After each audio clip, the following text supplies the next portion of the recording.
ਸਤਿ ਸ਼੍ਰੀ ਅਕਾਲ। ਤੁਸੀਂ ਜੁੜੇ ਹੋਏ ਹੋ ਪੰਜਾਬੀ ਰੇਡੀਓ USA ਦੇ ਨਾਲ ਤੇ ਮੈਂ ਹਾਂ ਪ੍ਰਵੀਨ ਸ਼ਰਮਾ ਲੈ ਕੇ ਹਾਜ਼ਰ ਹਾਂ ਪ੍ਰੋਗਰਾਮ ਖਬਰ ਤੇ ਨਜ਼ਰ। ਖਬਰ ਤੇ ਨਜ਼ਰ ਪ੍ਰੋਗਰਾਮ ਦੇ ਵਿੱਚ ਕੀ ਅਹਿਮ ਤੇ ਕੀ ਖਾਸ ਖਬਰਾਂ ਨੂੰ ਲੈ ਕੇ ਚਰਚਾ ਕਰਨ ਦੇ ਲਈ ਜੁੜ ਚੁੱਕੇ ਨੇ ਪੰਜਾਬ ਤੋਂ ਪੱਤਰਕਾਰ ਦੀਪਕ ਸ਼ਰਮਾ ਚਨਾਰਥਲ ਜੀ। ਸ਼ਰਮਾ ਜੀ, ਸਤਿ ਸ਼੍ਰੀ ਅਕਾਲ। ਸਵਾਗਤ ਹੈ ਜੀ ਪੰਜਾਬੀ ਰੇਡੀਓ USA ਦੇ। ਸਤਿ ਸ਼੍ਰੀ ਅਕਾਲ ਪ੍ਰਵੀਨ ਜੀ। ਸਾਰੇ ਦਰਸ਼ਕਾਂ ਨੂੰ, ਸਾਰੇ ਸਰੋਤਿਆਂ ਨੂੰ ਮੇਰੀ ਪਿਆਰ ਭਰੀ ਸਤਿ ਸ਼੍ਰੀ ਅਕਾਲ ਜੀ। ਅੱਗੇ ਵਧਣ ਤੋਂ ਪਹਿਲਾਂ ਧੰਨਵਾਦ ਕਰਦੇ ਚਲੀਏ ਸਪਾਂਸਰਸ ਦਾ, ਜਿਹੜੇ ਜ਼ਰੀਆ ਬਣਦੇ ਨੇ ਇਹਨਾਂ ਪ੍ਰੋਗਰਾਮਾਂ ਨੂੰ ਤੁਹਾਡੇ ਤੱਕ ਪਹੁੰਚਾਉਣ ਦੇ ਲਈ। ਖਾਲਸਾ ਇੰਸ਼ੋਰੈਂਸ ਏਜੰਸੀ ਵਾਲੇ, ਜਿਨ੍ਹਾਂ ਤੋਂ ਤੁਸੀਂ ਹਰ ਤਰੀਕੇ ਦੀ ਇੰਸ਼ੋਰੈਂਸ ਲੈ ਸਕਦੇ ਹੋ। ਇੰਸ਼ੋਰੈਂਸ ਬਾਰੇ ਪਤਾ ਕਰਨ ਦੇ ਲਈ ਇਹਨਾਂ ਦਾ ਨੰਬਰ ਹੈ 468-272-2500। ਇਹ 1992 ਤੋਂ ਲਗਾਤਾਰ ਇੰਸ਼ੋਰੈਂਸ ਬਿਜ਼ਨਸ ਦੇ ਵਿੱਚ ਸ਼ਾਨਦਾਰ ਸੇਵਾਵਾਂ ਦੇ ਰਹੇ ਨੇ ਤੇ ਅਮਰੀਕਾ ਭਰ ਦੇ ਵਿੱਚ ਇੰਸ਼ੋਰੈਂਸ ਕਰਦੇ ਨੇ। ਅੱਜ ਹੀ ਕਾਲ ਕਰੋ 468-272-2500 ਤੇ ਟਰਕੀਆਨਾ ਇਮੀਗ੍ਰੇਸ਼ਨ ਲਾ ਫਰਮ ਵਾਲੀ ਜੇ ਟਰਕੀਆਨਾ ਟੋਨੀ ਟਰਕੀਆਨਾ ਦੇ ਨਾਲ ਤੁਸੀਂ US ਇਮੀਗ੍ਰੇਸ਼ਨ ਬਾਬਤ ਕੋਈ ਵੀ ਸਲਾਹ ਕਰਨੀ ਹੈ, ਕੋਈ ਵੀ ਸਵਾਲ ਪੁੱਛਣਾ ਤੇ ਇਹਨਾਂ ਦਾ ਨੰਬਰ ਹੈ 4159090503। ਗੁਰਦੀਪ ਸਿੰਘ ਬਿਰਦੀ ਕਲੋਵਿਸ, ਮਨਦੀਪ ਸਿੰਘ, ਸੰਦੀਪ ਕੌਰ ਸੈਨ ਹੋਜ਼ੇ, ਗੁਰਪਾਲ ਸਿੰਘ ਸੈਕਰਾਮੈਂਟੋ, ਸਰਬਜੀਤ ਸਿੰਘ ਸ਼ੋਕਰ ਟਰਲਕ ਤੇ ਕਮਲਜੀਤ ਸਿੰਘ ਮੱਖਣ ਦੌਲਤਪੁਰੀਆ ਸੈਂਟਰਲ ਵੈਲੀ ਤੋਂ। ਇਹਨਾਂ ਸਾਰੇ ਹੀ ਸਪਾਂਸਰਸ ਦਾ ਬਹੁਤ ਬਹੁਤ ਧੰਨਵਾਦ। ਤੇ ਜੇਕਰ ਤੁਸੀਂ ਵੀ ਪੰਜਾਬੀ ਰੇਡੀਓ USA ਦੇ ਇਹਨਾਂ ਪ੍ਰੋਗਰਾਮਾਂ ਨੂੰ ਸਪਾਂਸਰ ਕਰਨਾ ਚਾਹੁੰਦੇ ਹੋ ਤਾਂ ਸਟੂਡੀਓ ਦਾ ਨੰਬਰ ਹੈ 408272 ਅੱਜ ਦਾ ਖਬਰ ਤੇ ਨਜ਼ਰ ਪ੍ਰੋਗਰਾਮ ਸਾਲ 2024 ਦੀ 31 ਮਈ ਦਾ ਪ੍ਰੋਗਰਾਮ ਹੈ ਤੇ ਦਿਨ ਅੱਜ ਸ਼ੁੱਕਰਵਾਰ ਹੈ। ਸ਼ਰਮਾ ਜੀ, ਖਬਰਾਂ ਦੇ ਵੱਲ ਚੱਲ ਗਏ ਤੇ ਸ਼ੁਰੂਆਤ ਕਰੀਏ ਆਖਰੀ ਗੇੜ ਤੋਂ। ਪੰਜਾਬ ਦੀਆਂ 13 ਸੀਟਾਂ ਸਣੇ ਕਹਿੰਦੇ 57 ਸੀਟਾਂ ਤੇ ਵੋਟਾਂ ਪੈਣੀਆਂ ਸ਼ੁਰੂ ਹੋ ਚੁੱਕੀਆਂ ਨੇ ਜੀ। ਬਿਲਕੁਲ ਪ੍ਰਵੀਨ ਜੀ, ਜੇ ਵੋਟਾਂ ਸ਼ੁਰੂ ਹੋ ਗਈਆਂ ਨਾ ਤਾਂ ਇਹਦਾ ਮਤਲਬ ਜੀ 11 ਕੁ ਘੰਟੇ ਬਚੇ ਨੇ, ਜਿਸ ਤੋਂ ਬਾਅਦ ਐਗਜ਼ਿਟ ਪੋਲ ਆਉਣੇ ਸ਼ੁਰੂ ਹੋ ਜਾਣੇ। ਸੋ ਇਸ ਲਈ ਹੁਣ ਉਸ ਘੜੀ ਤੇ ਆ ਗਿਆ ਮਾਮਲਾ ਕਿ ਜਿੱਥੋਂ ਹੁਣ ਨਤੀਜਾ ਕੰਨੀ ਨੂੰ ਕੰਮ ਸ਼ੁਰੂ ਹੋਣਾ। ਆਖਰੀ ਗੇੜ ਹੈ, 7 ਗੇੜਾਂ ਦੇ ਵਿੱਚ ਵੋਟਾਂ ਪੈਣੀਆਂ ਸੀ ਤੇ ਆਖਰੀ ਗੇੜ ਦੇ ਵਿੱਚ ਪੰਜਾਬ ਸੀਗਾ। ਸੋ ਪੰਜਾਬ ਦੀਆਂ 13 ਸੀਟਾਂ ਨੇ ਤੇ ਆਖਰੀ ਗੇੜ ਦੇ ਵਿੱਚ ਮੁਲਕ ਦੀਆਂ 57 ਸੀਟਾਂ ਨੇ ਜਿਹਦੇ ਉੱਤੇ ਵੋਟਿੰਗ ਹੋਣੀ ਹੈ। ਇਹਨਾਂ 57 ਸੀਟਾਂ ਦੇ ਹਵਾਲੇ ਨਾਲ ਜੇਕਰ ਦੇਖਣਾ ਹੋਵੇ ਤਾਂ ਸਭ ਤੋਂ ਵੱਧ ਸੀਟਾਂ ਪੰਜਾਬ ਤੇ ਯੂਪੀ ਦੀਆਂ ਨੇ। ਪੰਜਾਬ ਦੀਆਂ ਵੀ 13 ਹੈ ਹੀ 13 ਨੇ ਤੇ 13 ਦੇ ਉੱਤੇ ਇੱਕੋ ਗੇੜ 'ਚ ਵੋਟਾਂ ਪੈ ਰਹੀਆਂ ਨੇ। ਸੋ ਇਹ ਕਰੀਬ 8 ਸੂਬੇ ਨੇ। ਜੇਕਰ ਆਪਾਂ ਗੱਲ ਕਰੀਏ ਤਾਂ 7 ਸੂਬੇ ਨੇ। 8ਵਾਂ ਸਾਡੀ ਰਾਜਧਾਨੀ ਹੈ, ਪਰ ਇਹ ਉਹਨੂੰ ਕੇਂਦਰ ਸ਼ਾਸਿਤ ਪ੍ਰਦੇਸ਼ ਯੂਟੀ ਵਿੱਚੋਂ ਗਿਣਦੇ ਨੇ। ਸੋ ਇਸ ਲਈ ਇਹਨਾਂ ਦੇ ਹਵਾਲੇ ਨਾਲ 8 ਸੂਬਿਆਂ ਦੇ ਵਿੱਚ ਵੋਟਾਂ ਨੇ, ਜਿਨ੍ਹਾਂ ਚੋਂ ਪੰਜਾਬ ਦੀਆਂ 13 ਦੀਆਂ 13 ਤੇ ਨੇ। ਇਸੇ ਤਰ੍ਹਾਂ ਹਿਮਾਚਲ ਦੀਆਂ 4 ਤੇ ਨੇ, 4 ਦੀਆਂ 4 ਤੇ ਨੇ ਤੇ ਚੰਡੀਗੜ੍ਹ ਦੀ 1 ਦੀ 1 ਹੈ। ਉਹ ਤੋਂ ਬਿਨਾਂ ਜਿਹੜੇ ਬਾਕੀ ਮਤਲਬ 5 ਬਚਦੇ ਨੇ, ਉਹਨਾਂ 5 ਦੇ ਉੱਤੇ ਯੂਪੀ ਦੀਆਂ 13 ਸੀਟਾਂ ਦੇ ਉੱਤੇ ਵੋਟਿੰਗ ਪੈਣੀ ਹੈ, ਜਦੋਂ ਕਿ ਕੁੱਲ ਸੀਟਾਂ 80 ਨੇ। ਪੱਛਮੀ ਬੰਗਾਲ ਦੀਆਂ 9 ਸੀਟਾਂ ਤੇ ਪੋਲਿੰਗ ਹੋ ਰਹੀ ਹੈ, ਮਤਲਬ ਜਦੋਂ ਕਿ 42 ਸੀਟਾਂ ਨੇ। ਬਿਹਾਰ ਦੀਆਂ ਵੀ 8 ਸੀਟਾਂ ਤੇ ਵੋਟਾਂ ਪੈ ਰਹੀਆਂ ਨੇ, ਕੁੱਲ ਸੀਟਾਂ 40 ਨੇ। ਉੜੀਸਾ ਦੀਆਂ 6 ਸੀਟਾਂ ਤੇ ਪੋਲਿੰਗ ਹੋ ਰਹੀ ਹੈ, 21 ਸੀਟਾਂ ਨੇ ਕੁੱਲ। ਝਾਰਖੰਡ ਦੀਆਂ 3 ਸੀਟਾਂ ਤੇ ਵੋਟਾਂ ਪੈ ਰਹੀਆਂ, 14 ਕੁੱਲ ਸੀਟਾਂ ਨੇ। ਸੋ ਪੰਜਾਬ ਦੀਆਂ 13 ਤੇ ਹਿਮਾਚਲ ਦੀਆਂ 4 ਤੇ ਚੰਡੀਗੜ੍ਹ ਦੀ 1 ਸੀਟ ਤੇ ਵੀ ਪੋਲਿੰਗ ਜਾਰੀ ਹੈ। ਸੋ ਇਹ ਸ਼ਾਮ ਨੂੰ 7 ਵਜੇ ਤੱਕ, ਮਤਲਬ ਕਿ ਸ਼ਾਮ ਦੇ 6 ਵਜੇ ਤੱਕ, ਸਵੇਰੇ 7 ਵਜੇ ਹੁਣ ਪੋਲਿੰਗ ਸ਼ੁਰੂ ਹੋ ਗਈ, ਸ਼ਾਮ ਦੇ 6 ਵਜੇ ਤੱਕ ਵੋਟਾਂ ਪੈਣੀਆਂ ਨੇ ਤੇ 6:01 ਤੋਂ ਐਗਜ਼ਿਟ ਪੋਲ ਆਉਣੇ ਸ਼ੁਰੂ ਹੋ ਜਾਣੇ। ਜੇਕਰ ਇਸ ਸੀਟਾਂ ਦੇ ਹਵਾਲੇ ਨਾਲ ਸਮਝਣਾ ਹੋਵੇ ਤਾਂ 543 ਕੁੱਲ ਸੀਟਾਂ ਸੀ, ਇਹਨਾਂ ਚੋਂ 272 ਬਹੁਮਤ ਲਈ ਚਾਹੀਦੀਆਂ ਨੇ, ਪਰ ਵੋਟਿੰਗ ਹੋ ਰਹੀ ਹੈ 542 ਦੇ ਉੱਤੇ, ਕਿਉਂਕਿ 1 ਸੀਟ ਗੁਜਰਾਤ ਦੀ ਸੂਰਤ ਵਾਲੀ ਉਹ ਬਿਨਾਂ ਮੁਕਾਬਲਾ ਜਿੱਤ ਕੇ ਸੀ, ਸਾਰੀ ਬਿਠਾ ਤੇ ਵਾਪਸ ਲੈ ਲਏ ਨਾ। ਸੋ ਇਸ ਲਈ 542 ਦੇ ਵਿੱਚ ਵੋਟਾਂ ਪੈ ਰਹੀਆਂ, ਜਿਨ੍ਹਾਂ ਚੋਂ 485 ਤੇ ਪੈ ਚੁੱਕੀਆਂ ਤੇ 57 ਤੇ ਅੱਜ ਆਖਰੀ 7ਵੇਂ ਗੇੜ 'ਚ ਪੈ ਰਹੀਆਂ ਨੇ। ਠੀਕ ਹੈ ਜੀ। ਜੇਕਰ ਤੁਸੀਂ ਪਿਛਾਂ ਨੂੰ ਝਾਤ ਮਾਰਨੀ ਹੋਵੇ, ਪਿਛਲੀ ਵਾਰ ਦੇ ਹਵਾਲੇ ਨਾਲ ਵੀ ਦੇਖਣਾ ਹੋਵੇ ਤਾਂ ਇਹਨਾਂ 57 ਚੋਂ 2019 ਦੇ ਵਿੱਚ ਭਾਜਪਾ 25 ਸੀਟਾਂ ਲੈ ਗਈ ਸੀ, ਜਦੋਂ ਕਿ TMC 9 ਲੈ ਗਈ ਸੀ ਤੇ BJP 4 ਲੈ ਗਈ ਸੀ। ਠੀਕ ਹੈ ਜੀ। ਤੇ ਇਹਨਾਂ ਸਾਰੇ ਸੂਬਿਆਂ 'ਚ ਕਿਸੇ ਵੀ ਸੂਬੇ 'ਚ ਪੰਜਾਬ ਨੂੰ ਛੱਡ ਕੇ ਕਾਂਗਰਸ ਦੀ ਕੋਈ ਵੀ ਸੀਟ ਨਹੀਂ ਆਈ ਸੀ। ਇਹ 57 ਸੀਟਾਂ ਚੋਂ ਕਾਂਗਰਸ ਦੀਆਂ ਸਿਰਫ 8 ਸੀਟਾਂ ਆਈਆਂ ਸੀ, ਉਧਰੋਂ 8 ਪੰਜਾਬ 'ਚ ਆਈਆਂ ਸੀ ਸਿਰਫ, ਹੋਰ ਕਿਤੇ ਨਹੀਂ ਆਈਆਂ ਸੀ। ਸੋ ਇਸ ਵਾਰ ਹੁਣ ਦੇਖਦੇ ਕੌਣ ਆਪਣਾ ਦਰੁਸਤ ਕਰਦਾ ਤੇ ਕੌਣ ਆਪਣਾ ਘਟਾਉਂਦਾ ਵਧਾਉਂਦਾ। ਹਾਂ, ਜਿੱਥੋਂ ਤੱਕ 57 ਗੇੜ ਦੇ ਉਮੀਦਵਾਰਾਂ ਦੀ ਗੱਲ ਹੈ, 904 ਉਮੀਦਵਾਰ ਨੇ ਪ੍ਰਵੀਨ ਜੀ ਇਸ 7ਵੇਂ ਗੇੜ ਦੇ ਲਈ। ਇਹਨਾਂ 57 ਸੀਟਾਂ ਤੇ ਜਿਹੜੇ ਉਮੀਦਵਾਰ ਖੜੇ ਨੇ, ਇਹਨਾਂ 904 ਦੇ ਵਿੱਚੋਂ 809 ਮਰਦ ਨੇ ਤੇ 95 ਔਰਤਾਂ ਉਮੀਦਵਾਰ ਨੇ। ਤੇ ਪੰਜਾਬ ਦੀ ਜੇਕਰ ਆਪਾਂ ਗੱਲ ਕਰੀਏ ਤਾਂ 328 ਉਮੀਦਵਾਰ ਪੰਜਾਬ ਦੇ ਮੈਦਾਨ 'ਚ ਨੇ ਤੇ ਇਹਨਾਂ 328 ਉਮੀਦਵਾਰਾਂ 'ਚੋਂ 59 ਉਮੀਦਵਾਰਾਂ ਦੇ ਉੱਤੇ ਇਹ ਅੰਦਾਜ਼ੇ ਲਾਏ ਜਾ ਰਹੇ ਨੇ ਕਿ ਇਹਨਾਂ 59 ਦੇ ਵਿੱਚੋਂ ਹੀ 13 ਚੁਣ ਕੇ ਆਉਣਗੇ। ਜੀ। ਤੇ ਸ਼ਰਮਾ ਜੀ, ਆਪਾਂ ਗੱਲ ਕਰੀਏ ਅਗਲੀ ਖਬਰ ਦੀ ਤੇ ਪੰਜਾਬ ਦੇ ਵਿੱਚ ਚੋਣਾਂ ਦੇ ਦੌਰਾਨ ਜਿਹੜੀ ਡਰੱਗ ਫੜੀ ਗਈ ਹੈ ਜੀ, ਉਹ 700 ਕਰੋੜ ਦੀ ਡਰੱਗ ਫੜੀ ਗਈ ਹੈ। ਪਰ ਸਵਾਲ ਵੱਡਾ ਇਹ ਵੀ ਸ਼ਰਮਾ ਜੀ ਨਾਲੋਂ ਨਾਲ ਹੀ ਚੱਲਦਾ, ਪੈਰਲਲ ਹੀ ਚੱਲਦਾ ਕਿ ਜੇਕਰ ਇੰਨੀ ਫੜੀ ਗਈ ਹੈ ਤਾਂ ਲੰਘ ਕਿੰਨੀ ਗਈ ਹੋਊਗੀ? ਪ੍ਰਵੀਨ ਜੀ ਲੰਗੀ ਵੀ ਹੋਊ ਤੇ ਸੰਭਾਲੀ ਵੀ ਹੋਊ, ਹਾਂਜੀ ਦੋ ਕੰਮ ਹੋਏ ਹੋਣਗੇ। ਹੂੰ ਹੁੰਦਾ ਕੀ ਹੈ ਕਿ ਜਦੋਂ ਵੋਟਾਂ ਖਰੀਦਣ ਦੇ ਲਈ ਵੋਟਾਂ ਪੈਸੇ ਦਾ ਲੈਣ ਦੇਣ, ਰਾਤ ਬੂਹੇ ਬਹੁਤ ਖੜਕੇ ਪੰਜਾਬ ਦੇ ਪਿੰਡਾਂ ਦੇ ਘਰਾਂ ਦੇ ਵਿੱਚ ਖਾਸ ਕਰਕੇ ਵਿਹੜਿਆਂ 'ਚ ਜਾ ਕੇ ਬੜੇ ਕੁੰਡੇ ਖੜਕਾਉਣ ਦੀਆਂ ਕੋਸ਼ਿਸ਼ਾਂ ਕੀਤੀਆਂ, ਖਰੀਦੋ ਫਰੋਖਤ ਦੀਆਂ ਬਹੁਤ ਕੋਸ਼ਿਸ਼ਾਂ ਹੋਈਆਂ। ਸੋ ਇਹ ਸਾਰਾ ਧਨ ਕਬੀਰ ਵਾਲਾ ਕੰਮ ਚੱਲਦਾ, ਦਾਰੂ ਸਿੱਕਾ ਚੱਲਦਾ ਹੈ ਨਾ, ਉਹ ਸਾਰਾ ਕੁਛ ਹੁੰਦਾ। ਪਰ ਇਹਦੇ ਵਿੱਚ ਇੱਕ ਪਹਿਲੂ ਹੈ, ਤੁਸੀਂ ਦਰੁਸਤ ਕਿਹਾ ਕਿ ਜੇ 700 ਕਰੋੜ ਦੀ ਡਰੱਗ ਫੜ ਹੋ ਗਈ ਤਾਂ ਲੰਘੀ ਕਿੰਨੀ ਹੋਣੀ। ਇੱਕ ਹੋਰ ਵਰਤਾਰਾ ਹੈ ਜੀ ਕਿ ਜਿਹੜਾ ਉਮੀਦਵਾਰ ਚੋਣ ਲੜ ਰਿਹਾ ਉਹਨੇ ਅੱਗੇ ਆਪਣੇ ਕੁਝ ਲੀਡਰ ਫੀਲੇ ਰੱਖੇ ਹੁੰਦੇ ਆ, ਕਿਉਂਕਿ ਡਾਇਰੈਕਟ ਤਾਂ ਉਹਨੇ ਆਪਣੇ ਹੱਥ ਤੱਕ ਕਿਸੇ ਨੂੰ ਬੋਤਲ ਫੜਾ ਕੇ ਫੋਟੋ ਖਿਚਾਉਣੀ ਨਹੀਂ, ਇਹ ਤਾਂ ਹੈ ਨਾ, ਜਾਂ ਉਹ ਫਿਰ ਅੱਗੇ ਫੀਲੇ ਹੁੰਦੇ ਨੇ। ਹੁਣ ਫੀਲੇ ਨੂੰ ਜੇ ਟਾਰਗੇਟ ਦਿੱਤਾ ਕਿ ਤੂੰ ਆਹ ਭਾਈ 5 ਪਿੰਡ ਤੈਂ ਕਵਰ ਕਰਾਉਣੇ ਆ, ਆਹ ਇੱਕ ਸ਼ਹਿਰ ਤੈਂ ਕਵਰ ਕਰਨਾ, ਇੱਥੋਂ ਵੋਟ ਖਰੀਦਣੀ ਕਿੰਨੀ ਹੈ ਉਹ ਤੈਂ ਦੇਖਣੀ, ਤੇ ਉਹ ਫਿਰ ਟਾਸਕ ਆਪਣੇ ਆਕਾਂ ਨੂੰ ਦੱਸਦਾ ਕਿ ਜਨਾਬ ਇੱਥੇ ਤਾਂ ਜੀ ਮੰਨ ਲਓ 1 ਕਰੋੜ ਦਾ ਮਾਲ ਚਾਹੀਦਾ, ਚਾਹੇ ਲੱਗਣਾ ਹੋਵੇ 20 ਕਰੋੜ ਦਾ, ਮਤਲਬ 2 ਕਰੋੜ ਦਾ ਲੱਗਣਾ ਜੇ ਹੈ ਨਾ ਉਹਦੇ ਵਿੱਚੋਂ, ਤੇ ਉਹ ਕਹੂਗਾ ਜੀ ਕਿ ਇੰਨਾ ਚਾਹੀਦਾ, ਤੇ ਉਹਦੇ ਵਿੱਚੋਂ ਉਹਨਾਂ ਲੈ ਕੇ ਉਹਨੇ ਬਾਕੀ ਆਪਣਾ ਵੀ ਤਾਂ ਦੱਬ ਲੈਣਾ ਨਾ। ਇਹ ਵੀ ਪਹਿਲੂ ਹੈਗਾ ਕਿ ਜੇ 100 ਰੁਪਇਆ ਵੰਡਣ ਲਈ ਲਿਆ ਤੇ ਵੰਡਣੇ 20 ਰੁਪਈਏ ਨੇ ਤੇ 80 ਰੁਪਈਏ, ਇਹਦਾ ਮਤਲਬ 80 ਦਾ ਮਾਲ ਕਿੰਨਿਆਂ ਨੇ ਜ਼ਬਤ ਵੀ ਕਰਨਾ ਹੁੰਦਾ, ਸੋ ਇਕੱਠਾ ਵੀ ਕਰ ਲੈਂਦੇ ਨੇ ਆਪਣੇ ਲਈ। ਇਹ ਵੀ ਵਰਤਾਰਾ ਆਪਣੇ ਚੱਲਦਾ ਰਹਿੰਦਾ। ਸੋ ਇਸ ਵਾਰ ਚੋਣ ਕਮਿਸ਼ਨ ਦੇ ਹਵਾਲੇ ਨਾਲ ਜੇਕਰ ਦੇਖਿਆ ਜਾਵੇ, ਪੰਜਾਬ ਚੋਂ 800 ਕਰੋੜ ਰੁਪਈਆ ਦਾ ਮਾਲ ਫੜ ਹੋਇਆ। ਉਹ 'ਚ ਨਗਦੀ ਵੀ ਹੈ, ਉਹਦੇ ਵਿੱਚ ਸ਼ਰਾਬ ਵੀ ਹੈ, ਉਹਦੇ ਵਿੱਚ ਡਰੱਗ ਵੀ ਹੈ, ਉਹਦੇ ਵਿੱਚ ਹੋਰ ਧਾਤਾਂ ਵੀ ਨੇ ਜਾਂ ਮੁਫਤ ਵੰਡਣ ਵਾਲੀਆਂ ਚੀਜ਼ਾਂ ਵੀ ਨੇ। ਸੋ 800 ਕਰੋੜ, ਤੇ ਇਸ 800 ਕਰੋੜ ਚੋਂ 716 ਕਰੋੜ ਦੀ ਇਕੱਲੀ ਡਰੱਗ ਹੈ ਤੇ 26 ਕਰੋੜ ਦੀ ਸ਼ਰਾਬ ਹੈ।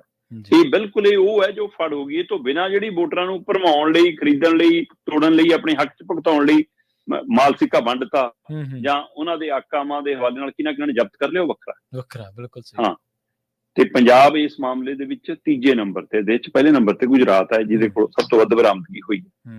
ਚਲੋ ਜੇਕਰ ਆਪਾਂ ਇਸ ਹਵਾਲੇ ਨਾਲ ਵੀ ਗੱਲ ਕਰੀਏ ਤਾਂ ਚੋਣ ਕਮਿਸ਼ਨ ਦੇ ਹਵਾਲੇ ਨਾਲ ਜੇਕਰ ਇਹ ਭੂਮਿਕਾ ਨਿਭਾਈ ਗਈ ਆ ਤਾਂ ਚੋਣ ਕਮਿਸ਼ਨ ਨੇ ਪੰਜਾਬ 'ਚ ਇਸ ਵਾਰ ਇਹ ਵੀ ਟਾਸਕ ਰੱਖਿਆ ਕਿ ਅਸੀਂ 70% ਤੋਂ ਪਾਰ ਲੈ ਕੇ ਜਾਣੀ ਆ ਪੋਲਿੰਗ।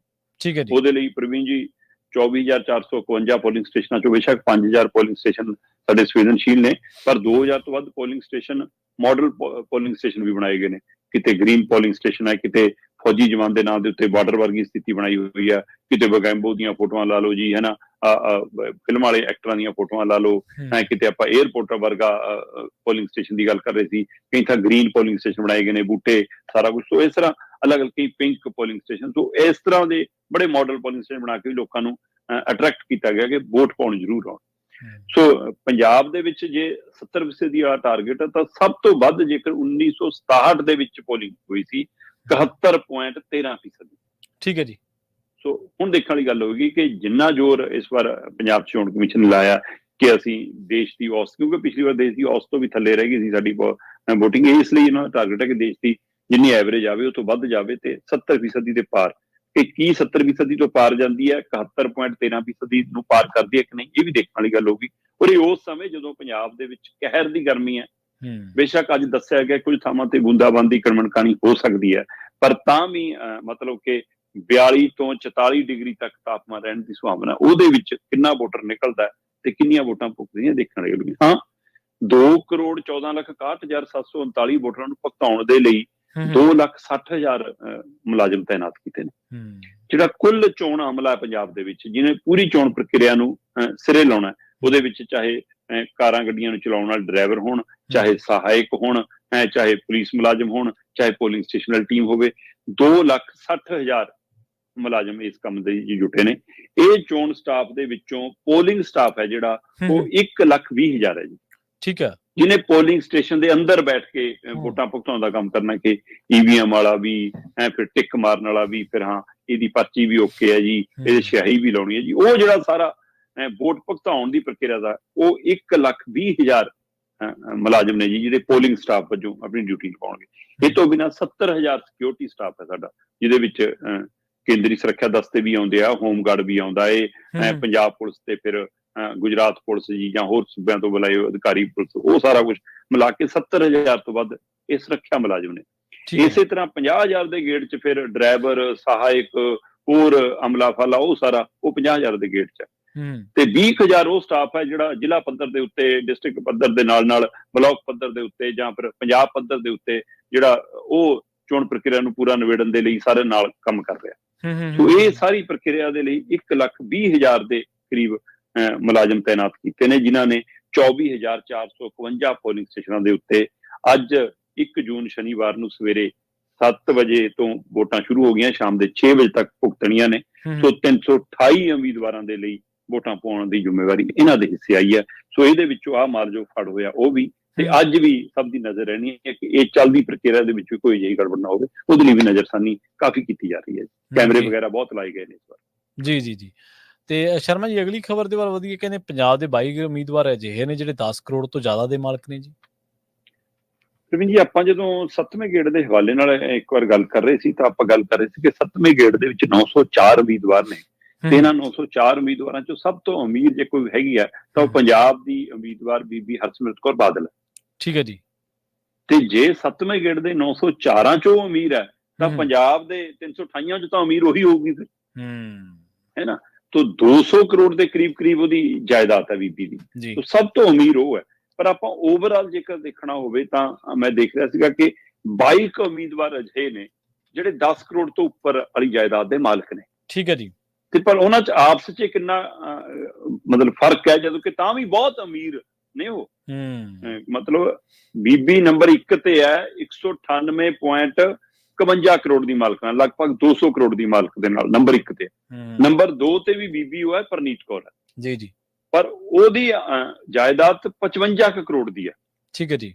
200 ਕਰੋੜ ਤੇ 55 ਕਰੋੜ ਮਤਲਬ 150 ਕਰੋੜ ਦਾ ਫਰਕ ਹੈਗਾ, ਪਰ ਤਾਂ ਵੀ 55.83 ਕਰੋੜ ਬਹੁਤ ਜ਼ਿਆਦਾ ਮਤਲਬ ਵੱਡੀ ਅਮੀਰੀ ਹੈ ਵੀ, ਹੈ ਨਾ।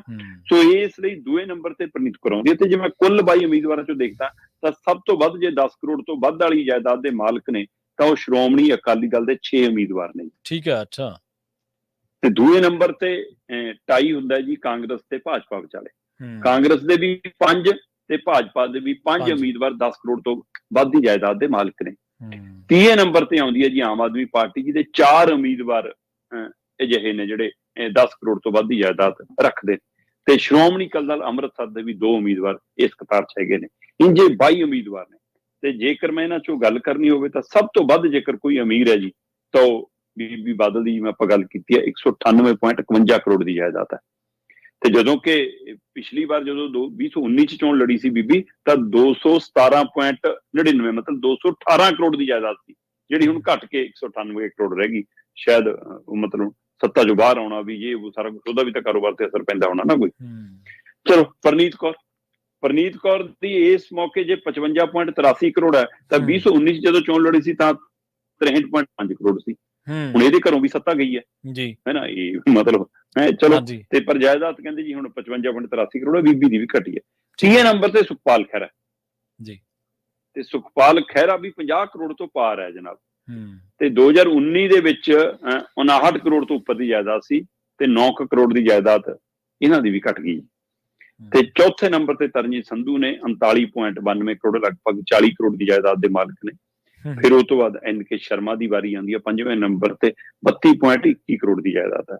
2022 ਦੇ ਵਿੱਚ 23 ਕਰੋੜ ਸੀ, ਹੁਣ 32 ਕਰੋੜ, ਲਗਭਗ ਸਿੱਧੀ 10 ਕਰੋੜ ਦੇ ਗੇੜ 'ਚ ਵੱਧ ਗਈ, ਹੈ ਨਾ। ਫਿਰ ਕੁਸ਼ਲਪਾਲ ਸਿੰਘ ਮਾਨ ਅਕਾਲੀ ਦਲ ਅੰਮ੍ਰਿਤਸਰ ਦੇ ਉਮੀਦਵਾਰ ਨੇ, ਅਨੰਦਪੁਰ ਸਾਹਿਬ ਤੋਂ 30 ਕਰੋੜ ਤੋਂ ਵੱਧ ਦੀ ਜਾਇਦਾਦ ਦੇ ਮਾਲਕ ਨੇ। ਠੀਕ ਹੈ। ਤੇ ਇਹ ਤੋਂ ਬਾਅਦ ਫਿਰ ਨੰਬਰ ਆਉਂਦਾ ਜੀ ਜੀਤਮਿੰਦਰ ਸਿੱਧੂ ਦਾ। ਮਤਲਬ ਪੈਸੇ ਦੇ ਮਾਮਲੇ ਦੇ ਵਿੱਚ ਕਿਸੇ ਪਾਸਿਓਂ ਘੱਟ ਨਹੀਂ ਗਏ, 27.38 ਕਰੋੜ ਦੀ ਜਾਇਦਾਦ ਦੇ ਮਾਲਕ ਨੇ। ਤੇ ਅਕਾਲੀ ਦਲ ਨਾਲ ਵੀ ਰਹੀ ਹੈ ਸਾਂਝ, ਪਿਛਲੀ ਚੋਣ ਉਧਰੋਂ ਲੜ, ਫਿਰ ਹੁਣ ਕਾਂਗਰਸ ਕਰਨੀ ਟਿਕਟ ਲੈ, ਸੋ ਚੱਲ ਰਿਹਾ ਕੰਮ। ਅਰਵਿੰਦ ਖੰਨਾ 27.4 ਕਰੋੜ ਜਾਇਦਾਦ ਹੈ ਜੀ ਇੱਧਰ ਵੀ, ਹੈ ਨਾ। ਇਹ ਤੋਂ ਬਾਅਦ 9ਵੇਂ ਨੰਬਰ ਤੇ ਵਿਜੇਂਦਰ ਸਿੰਗਲਾ ਆਉਂਦੇ ਨੇ। ਵਿਜੇਂਦਰ ਸਿੰਗਲਾ ਦੀ 2022 ਦੇ ਦੌਰਾਨ ਜਦੋਂ ਚੋਣ ਸੀ ਤਾਂ 18.87 ਕਰੋੜ ਸੀ, ਸਿੱਧੀ 8 ਕਰੋੜ ਤੋਂ ਉੱਪਰ ਦੀ ਜਾਇਦਾਦ ਵਧੀ ਆ ਤੇ ਹੁਣ 26.29 ਕਰੋੜ ਹੈ। ਸੋ ਸਿੱਧੀ 8 ਕਰੋੜ ਦੀ ਜਾਇਦਾਦ 'ਚ ਵਾਧਾ ਹੋਇਆ। ਉਹ ਤੋਂ 10ਵੇਂ ਨੰਬਰ ਤੇ ਰਾਣਾ ਗੁਰਮੀਤ ਸੋਢੀ ਆਉਂਦੇ ਨੇ, ਉਹਨਾਂ ਦੀ 24 ਕਰੋੜ ਤੋਂ ਉੱਪਰ ਦੀ ਜਾਇਦਾਦ ਹੈ। ਫਿਰ ਰਾਜਕੁਮਾਰ ਚੱਬੇਵਾਲ ਨੇ ਜੀ 20 ਕਰੋੜ ਦੇ ਗੇੜ 'ਚ ਜਾਇਦਾਦ ਹੈ। ਫਿਰ ਪ੍ਰੇਮ ਸਿੰਘ ਚੱਦੂ ਮਾਜਰਾ ਆਉਂਦੇ ਨੇ, ਉਹਨਾਂ ਦੀ ਜਾਇਦਾਦ ਵੀ 19.83 ਕਰੋੜ ਦੇ ਗੇੜ 'ਚ ਆਉਂਦੀ ਹੈ ਜੀ। ਇਹ ਤੋਂ ਬਾਅਦ ਜੇਕਰ ਕਿਸੇ ਦੀ ਵਾਰੀ ਆਉਂਦੀ ਹੈ ਤਾਂ ਰਾਜਾ ਵੜਿੰਗ ਨੇ। ਰਾਜਾ ਵੜਿੰਗ ਹੋਰਾਂ ਦੀ ਜਾਇਦਾਦ ਵੀ 17.15 ਕਰੋੜ ਤੋਂ ਵੱਧ ਹੈ ਜੀ। ਸੋ ਇਹ ਪਿਛਲੀ ਵਾਰ ਇਹਨਾਂ ਦੀ 2022 ਦੇ ਵਿੱਚ 15 ਕਰੋੜ ਸੀ, 2 ਕਰੋੜ ਤੋਂ ਵੱਧ ਦੀ ਜਾਇਦਾਦ ਰਾਜਾ ਵੜਿੰਗ ਦੀ ਵੀ ਵਧੀ ਹੈ। ਤੇ ਇਹ ਤੋਂ ਬਾਅਦ ਫਿਰ 14ਵਾਂ ਨੰਬਰ ਹੰਸਰਾਜ ਹੰਸ ਦਾ ਆਉਂਦਾ, ਤੇ ਹੰਸਰਾਜ ਹੰਸ ਹੋਰੀ ਵੀ 16 ਕਰੋੜ ਤੋਂ ਵੱਧ ਦੀ ਜਾਇਦਾਦ ਦੇ ਮਾਲਕ ਨੇ। ਤੇ ਫਿਰ ਇਸ ਤੋਂ ਬਾਅਦ ਅਖੀਰ ਦੇ ਵਿੱਚ ਕਰਮਜੀਤ ਅਨਮੋਲ ਆਉਂਦੇ ਨੇ, ਬੇਸ਼ੱਕ ਪਰ ਇਹਨਾਂ ਦੀ ਜਾਇਦਾਦ ਵੀ 15 ਕਰੋੜ ਦੇ ਗੇੜ 'ਚ ਹੈਗੀ ਹੈ ਜੀ। ਸੋ ਇੰਜ ਇਹ 22 ਦੇ ਵਿੱਚੋਂ ਆਪਾਂ 15-16 ਉਮੀਦਵਾਰਾਂ ਦੇ ਹਵਾਲੇ ਨਾਲ ਗੱਲ ਕੀਤੀ ਹੈ ਕਿ ਜਿਹੜੇ 10 ਕਰੋੜ ਤੋਂ ਉੱਪਰ ਵਾਲੇ ਉਮੀਦਵਾਰ ਨੇ, ਇਹ ਉਹ ਉਮੀਦਵਾਰ ਨੇ ਜਿਹੜੇ 328 ਚੋਂ ਸਭ ਤੋਂ ਵੱਧ ਅਮੀਰ ਨੇ। ਹੁਣ ਇਹਨਾਂ ਦੀ ਅਮੀਰੀ ਵੋਟਾਂ ਨੂੰ ਕਿੰਨਾ ਕੁ ਆਪਣੇ ਨਾਲ ਲੈ ਕੇ ਆਉਂਦੀ ਹੈ, ਇਹ 4 ਤਰੀਕ ਨੂੰ ਨਤੀਜੇ ਦੱਸਣਗੇ ਜੀ। ਜੀ ਤੇ ਅਗਲੀ ਖਬਰ ਦੇ ਵੱਲ ਵਧੀਏ। ਪੰਥਕ ਹਲਕਿਆਂ ਦੇ ਵਿੱਚ ਤੇ ਪੰਜਾਬ ਦੇ ਵਿੱਚ ਇਸ ਖਬਰ ਦੀ ਖਾਸੀ ਚਰਚਾ ਹੈ। ਸ੍ਰੀ ਅਕਾਲ ਤਖਤ ਸਾਹਿਬ ਦੇ ਜਥੇਦਾਰ ਨੇ ਯੋਗੀ ਸਰਕਾਰ ਨੂੰ 1 ਹਫ਼ਤੇ ਦਾ ਅਲਟੀਮੇਟਮ ਦਿੱਤਾ ਜੀ। ਪ੍ਰਵੀਨ ਜੀ, ਯੋਗੀ ਹੋਰੀ ਅਖੀਰਲੇ ਦਿਨ ਜਿੱਦਣ ਚੋਣ ਪ੍ਰਚਾਰ ਸੀ ਉਦੋਂ ਪੰਜਾਬ ਆਏ ਸੀ। ਪੰਜਾਬ ਆ ਕੇ ਲੁਧਿਆਣੇ 'ਚ ਰਵਨੀਤ ਬਿੱਟੂ ਲਈ ਵੋਟਾਂ ਮੰਗ ਰਹੇ ਸੀ। ਵੋਟਾਂ ਮੰਗਦਿਆਂ ਸਟੇਜ ਤੋਂ ਕਿਹਾ ਕਿ 48 ਘੰਟੇ ਲਈ ਪੰਜਾਬ ਦੇ ਦਿਓ, 48 ਘੰਟਿਆਂ 'ਚ ਪੰਜਾਬ 'ਚੋਂ ਗੈਂਗਸਟਰਵਾਦ ਖਤਮ ਕਰ ਦੂੰ।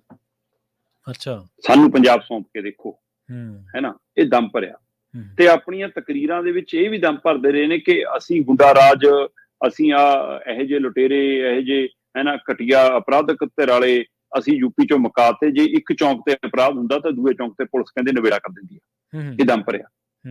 ਇਹਨਾਂ ਦਵਾਂ ਦੇ ਵਿਚਾਲੇ ਹੀ ਆਹ ਸਵਾਲ ਵੱਡਾ ਖੜਾ ਹੈ ਕਿ ਪੀਲੀਭੀਤ ਹੈ, ਯੂਪੀ ਦੇ ਪੀਲੀਭੀਤ ਜ਼ਿਲ੍ਹੇ ਦੇ ਵਿੱਚ ਇੱਕ ਗ੍ਰੰਥੀ ਸਿੰਘ ਦੀ ਨਾਬਾਲਗ ਬੱਚੀ ਦਾ ਅਗਵਾ ਕਰਨਾ ਤੇ ਉਸ ਤੋਂ ਬਾਅਦ ਉਹਨਾਂ ਬਲਾਤਕਾਰ ਕਰਨਾ। ਇਹ ਤਾਂ ਉਹ ਬੱਚੀ ਜੀਵਤ ਜਿਉਂਦੀ ਰਹੇਗੀ ਤੇ ਜਿਉਂਦਿਆਂ ਰਹਿੰਦਿਆਂ ਉਹਨੇ ਆ ਕੇ ਮੈਜਿਸਟਰੇਟ ਕੋਲ ਆਪਣੇ ਬਿਆਨ ਦਰਜ ਕਰਾਤੇ ਤੇ ਬਿਆਨ ਦਰਜ ਕਰਦਿਆਂ ਉਹਨੇ ਕਿਹਾ ਕਿ ਮੈਂ ਪਹਿਚਾਣ ਵੀ ਕਰਦੀ ਹਾਂ। ਤੇ ਪਰ ਉਹਦੇ ਬਾਵਜੂਦ ਵੀ ਗਿਆਨੀ ਰਘੁਵੀਰ ਸਿੰਘ ਕਹਿੰਦੇ ਕਿ ਸੰਗਤ ਦੇ ਹਵਾਲੇ ਨਾਲ ਮੇਰੇ ਕੋਲੇ ਜਾਣਕਾਰੀ ਆ ਕਿ ਪੁਲਿਸ ਸ਼ਰੇਆਮ ਕਹਿ ਰਹੀ ਹੈ ਕਿ ਅਸੀਂ ਆਹ ਅਮੀਰ ਬੰਦਿਆਂ ਦੇ ਖਿਲਾਫ ਤਾਂ ਨਹੀਂ ਕਾਰਵਾਈ ਕਰਨੀ। ਠੀਕ ਹੈ ਜੀ। ਤੇ ਪੁਲਿਸ ਉਹਨਾਂ ਨੂੰ ਬਚਾਉਣ ਲੱਗੀ ਹੈ। ਸੋ ਇਸ ਤੇ ਫਿਰ ਗਿਆਨੀ ਰਘੁਵੀਰ ਸਿੰਘ ਉਹਨਾਂ ਨੇ ਸਖਤ ਨੋਟਿਸ ਲਿਆ। ਉਹਨਾਂ ਨੇ ਬਕਾਇਦਾ ਯੂਪੀ ਦੇ ਮੁੱਖ ਮੰਤਰੀ ਯੋਗੀ ਆਦਿੱਤਿਆਨਾਥ ਨੂੰ ਚਿੱਠੀ ਲਿਖੀ ਹੈ।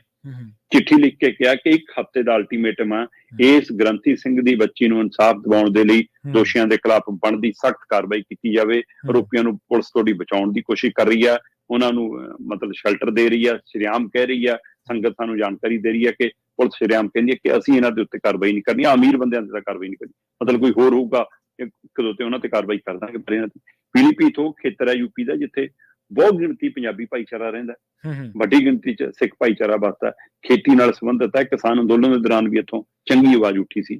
ਸੋ ਇੱਥੋਂ ਇੱਕ ਗੁਰੂ ਘਰ ਦੇ ਗ੍ਰੰਥੀ ਸਿੰਘ ਦੀ 13 ਸਾਲਾਂ ਦੀ ਨਾਬਾਲਗ ਬੱਚੀ ਦਾ ਅਗਵਾ ਹੋਣਾ ਤੇ ਉਸ ਤੋਂ ਬਾਅਦ ਉਹਨਾਂ ਮੂੰਹ ਕਾਲਾ ਹੋਣਾ, ਜਬਰ ਜਨਾਹ ਹੋਣਾ, ਬਲਾਤਕਾਰ ਦੀਆਂ ਘਟਨਾਵਾਂ ਵਾਪਰਨੀ ਤੇ ਉਹ ਤੋਂ ਬਾਅਦ ਵੀ ਯੂਪੀ ਸਰਕਾਰ ਦਾ ਚੁੱਪ ਰਹਿ ਜਾਣਾ ਜਾਂ ਪੁਲਿਸ ਦਾ ਉਹ ਜਿਹਾ ਐਕਸ਼ਨ ਨਾ ਲੈਣਾ। ਫਿਰ ਇਹਦੇ ਦੋਹਰੇ ਚਿਹਰੇ ਨੇ। ਤੁਸੀਂ ਪੰਜਾਬ 'ਚ ਆ ਕੇ ਕੀ ਦਮ ਭਰਦੇ ਹੋ ਤੇ ਤੁਹਾਡੀ ਤਸਵੀਰ ਕੀ ਬੋਲਦੀ ਆ। ਇਸ ਨੂੰ ਲੈ ਕੇ ਅਕਾਲ ਤਖਤ ਸਾਹਿਬ ਦੇ ਜਥੇਦਾਰ ਗਿਆਨੀ ਰਘੁਵੀਰ ਸਿੰਘ ਹੋਰਾਂ ਨੇ ਸਖਤ ਰੁਖ ਅਖਤਿਆਰ ਕੀਤਾ। ਉਹਨਾਂ ਨੇ ਚਿੱਠੀ 'ਚ ਸਖਤ ਲਹਿਜੇ 'ਚ ਕਿਹਾ ਕਿ 1 ਹਫ਼ਤੇ ਦਾ ਅਲਟੀਮੇਟਮ ਹੈ। 1 ਹਫ਼ਤੇ ਬਾਅਦ ਫਿਰ ਸੰਗਤ ਜੋ ਫੈਸਲਾ ਲਊਗੀ, ਫਿਰ ਉਹ ਸੰਗਤ ਦੇ ਫੈਸਲੇ ਨਾਲ ਮੈਂ ਅੱਗੇ ਅਗਵਾਈ ਕਰਕੇ ਮੈਂ ਤੁਰੂੰਗਾ ਉਹਨਾਂ ਦੇ ਨਾਲ। ਇਸ ਲਈ ਕਹਿੰਦੇ ਕਿ ਤੁਸੀਂ ਨਹੀਂ ਤਾਂ ਫਿਰ ਇਨਸਾਫ ਦਿਵਾਓ। ਜੀ ਜੀ। ਤੇ ਅਗਲੀ ਖਬਰ ਦੇ ਵੱਲ ਵਧੀਏ ਤੇ ਗੱਲ ਕਰੀਏ ਆਪਾਂ ਜਾਂਦੇ ਬਹਿਬਲ ਕਲਾਂ ਗੋਲੀਕਾਂਡ ਦੀ। ਇਸ ਮਾਮਲੇ ਦੀ ਸੁਣਵਾਈ ਹੁਣ ਫਰੀਦਕੋਟ ਤੋਂ ਚੰਡੀਗੜ੍ਹ ਤਬਦੀਲ ਹੋ ਗਈ ਤੇ ਇਹਦੇ ਤੇ ਕਹਿੰਦੇ ਭਗਵੰਤ ਮਾਨ ਸਰਕਾਰ ਦੀ ਖਾਸੀ ਆਲੋਚਨਾ ਹੋ ਰਹੀ ਹੈ ਕਿਉਂਕਿ ਅਕਾਲੀਆਂ ਤੇ ਵੀ ਦੋਸ਼ ਲੱਗਦੇ ਸਿਆਸਤ ਕਰਨ ਦੇ ਤੇ ਕਾਂਗਰਸੀਆਂ ਤੇ ਵੀ। ਜੀ ਨਹੀਂ, ਹਮੇਸ਼ਾ ਸਰਕਾਰਾਂ ਤੇ ਉਂਗਲ ਉੱਠੂਗੀ। ਸਰਕਾਰਾਂ ਦੇ ਜੇ ਕੰਮ ਇਹੋ ਜਿਹੇ ਰਹਿਣਗੇ ਤਾਂ ਹੀ ਹੋਊਗੀ, ਚਾਹੇ ਉਹ ਅਕਾਲੀਆਂ ਦੀ ਸਰਕਾਰ ਰਹੀ, ਚਾਹੇ ਉਹ ਕਾਂਗਰਸੀਆਂ ਵਾਲੀ ਆ ਗਈ ਤੇ ਚਾਹੇ ਹੁਣ ਇਹਨਾਂ ਵਾਲੀ ਆ ਗਈ। ਸੋ ਇਸ ਲਈ ਇਹ ਸਰਕਾਰ ਆਪਣੀ ਦਲੀਲ ਤਕਰੀਰ ਕਿਉਂ ਨਹੀਂ ਰੱਖ ਪਾਉਂਦੀ? ਕਿਉਂ ਭੱਜ ਰਹੇ ਹੋ ਤੁਸੀਂ? ਬਹਿਬਲ ਕਲਾਂ ਗੋਲੀਕਾਂਡ ਦੀ ਸੁਣਵਾਈ ਫਰੀਦਕੋਟ ਦੀ ਅਦਾਲਤ ਚੱਲ ਰਹੀ ਸੀ ਕਿ ਇਹਦੇ ਵਿੱਚ ਨਾਮਜ਼ਦ ਹੈ ਗੋਲੀਕਾਂਡ ਦੇ ਵਿੱਚ ਚਰਨਜੀਤ ਸ਼ਰਮਾ, ਸਾਬਕਾ SP। ਸੋ ਸਾਬਕਾ SP ਚਰਨਜੀਤ ਸ਼ਰਮਾ ਵੀ ਇਹਦੇ ਚ ਨਾਮਜ਼ਦ ਹੈ ਤੇ ਉਹ ਇੱਕ ਐਪਲੀਕੇਸ਼ਨ ਲਾਉਂਦਾ ਹੈ ਕਿ ਜੀ ਫਰੀਦਕੋਟ ਦੀ ਅਦਾਲਤ ਚੋਂ ਇਹਨੂੰ ਸੁਣਵਾਈ ਨੂੰ ਤਬਦੀਲ ਕੀਤਾ ਜਾਵੇ ਤੇ ਉਹਦੀ ਐਪਲੀਕੇਸ਼ਨ ਮਨਜ਼ੂਰ ਹੁੰਦੀ ਹੈ। ਹੁਣ ਉਹਦੀ ਕਾਟ ਕਿਹਨੇ ਕਰਨੀ ਸੀ? ਜਿਹੜੀ ਵਕੀਲਾਂ ਦੀ ਫੌਜਾਂ ਸਰਕਾਰ ਨੇ ਰੱਖੀਆਂ ਨੇ ਉਹਨਾਂ ਨੇ ਕਰਨੀ ਸੀ ਨਾ। ਉਹਦਾ ਤੋੜ ਕਿਹਨਾਂ ਨੇ ਦੇਣਾ ਸੀ? ਸੋ ਤੋੜ ਦੇਣਾ ਨਹੀਂ ਚਾਹੁੰਦੇ ਸੀ, ਕਰਨਾ ਨਹੀਂ ਚਾਹੁੰਦੇ ਸੀ ਜਾਂ ਕਰ ਨਹੀਂ ਪਾਏ। ਫਰੀਦਕੋਟ ਦੀ ਅਦਾਲਤ ਨੇ ਇਸ ਤਬਦੀਲੀ ਨੂੰ ਮਨਜ਼ੂਰੀ ਦੇ ਦਿੱਤੀ। ਹੁਣ ਬਹਿਬਲ ਕਲਾਂ ਗੋਲੀਕਾਂਡ ਦੀ ਸੁਣਵਾਈ ਫਰੀਦਕੋਟ ਦੀ ਅਦਾਲਤ ਦੀ ਬਜਾਏ ਚੰਡੀਗੜ੍ਹ 'ਚ ਹੋਏਗੀ। ਸੋ ਇਹ ਵੋਟਾਂ ਤੋਂ 1 ਦਿਨ ਪਹਿਲਾਂ ਮਤਲਬ ਲੰਘੇ ਕੱਲ 31 ਮਈ ਨੂੰ ਇਹ ਫੈਸਲਾ ਆਉਂਦਾ। ਬੇਸ਼ੱਕ ਇਹ ਅਦਾਲਤੀ ਪ੍ਰਕਿਰਿਆ ਆਪਣੇ ਹਿਸਾਬ ਨਾਲ ਤੁਰਦੀ ਹੈ ਪਰ ਚੋਣਾਂ ਤੋਂ 1 ਦਿਨ ਪਹਿਲਾਂ ਆਉਣਾ ਇਹਦਾ ਵੀ ਚੋਣਾਂ ਦੇ ਉੱਤੇ ਅਸਰ ਪੈਣਾ ਸੁਭਾਵਿਕ ਹੈ। ਜੀ ਜੀ। ਬਿਲਕੁਲ ਦੇਖੋ ਕਾਂਗਰਸ ਤੇ ਜਿਵੇਂ ਮੈਂ ਚਰਚਾ ਕੀਤੀ ਸੀ, ਜਿਵੇਂ ਗੱਲ ਛੇੜੀ ਸੀ ਕਿ ਅਕਾਲੀ ਦਲ ਤੇ ਵੀ ਦੋਸ਼ ਲੱਗਦੇ ਰਹੇ, ਪਰ ਇਸ ਮਾਮਲੇ ਦੇ ਨਾਲ ਕਈ ਅਜਿਹੇ ਮਾਮਲੇ ਨੇ ਸ਼ਰਮਾ ਜੀ ਜਿਨ੍ਹਾਂ ਦੇ ਵਿੱਚ ਸਰਕਾਰ ਉਹਨਾਂ ਮਾਮਲਿਆਂ ਤੇ ਕਾਨੂੰਨੀ ਦਾਅਵੇਦਾਰੀ ਜਿਹੜੀ ਸਰਕਾਰ ਨੂੰ ਜਿਤਾਉਣੀ ਚਾਹੀਦੀ ਉਹਨਾਂ 'ਚ ਨਹੀਂ ਜਿਤਾ ਸਕੀ। ਕਿਤੇ ਵੀ ਕਿੰਨੇ ਹੀ ਮਾਮਲੇ ਆਏ, ਕਿੰਨੇ ਮਾਮਲੇ ਨਹੀਂ ਗੇ, ਕਿੰਨੇ ਹੀ ਨੇ, ਤੇ ਐਡਵੋਕੇਟ ਜਨਰਲ ਇਹਨਾਂ ਦੇ ਛੱਡ ਭੱਜਦੇ ਰਹੇ ਨੇ। ਬਿਲਕੁਲ ਸਹੀ ਹੈ, ਬਿਲਕੁਲ ਸਹੀ ਹੈ ਜੀ। ਸ਼ਰਮਾ ਜੀ, ਇਹਨਾਂ ਖਾਸ ਖਬਰਾਂ ਤੇ ਖਾਸ ਜਾਣਕਾਰੀਆਂ ਦੇ ਲਈ ਬਹੁਤ ਬਹੁਤ ਧੰਨਵਾਦ ਜੀ। ਬਹੁਤ ਸ਼ੁਕਰੀਆ ਜੀ। ਪ੍ਰੋਗਰਾਮ ਖਬਰ ਤੇ ਨਜ਼ਰ ਨੂੰ ਆਪਾਂ ਇੱਥੇ ਹੀ ਸਮਾਪਤ ਕਰਾਂਗੇ। ਤੁਹਾਡਾ ਸਾਰਿਆਂ ਦਾ ਬਹੁਤ ਧੰਨਵਾਦ। ਸਤਿ ਸ਼੍ਰੀ ਅਕਾਲ। ਜੁੜੇ ਰਹੋ ਪੰਜਾਬੀ ਰੇਡੀਓ USA ਦੇ ਨਾਲ।